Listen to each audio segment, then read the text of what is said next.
Film Sholay का वो यादगार सीन तो सभी को याद होगा जब धर्मेंद्र जी पानी की टंकी पर चढ़कर बसंती के लिए हाथ मांग रहे थे। लेकिन इस बार बसंती नहीं, मसला है जमीन का।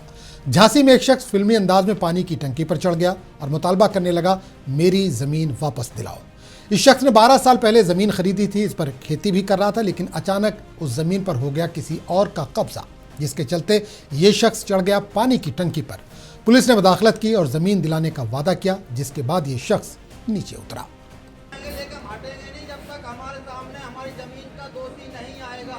सरकारी आदमी हो चाहे कोई भी मुलजिम हो, हमें मुलजिम चाहिए, तभी हम यहाँ से हटेंगे। हम जमा कर देंगे। जमा करने को तैयार है, जमा कौन करवा रहा है, कोई पूछने की। आओ मेरे साथ चलो, अभी मैं चल बताओ।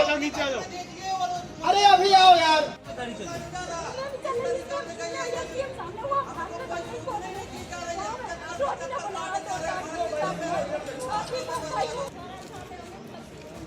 आ जाओ इधर।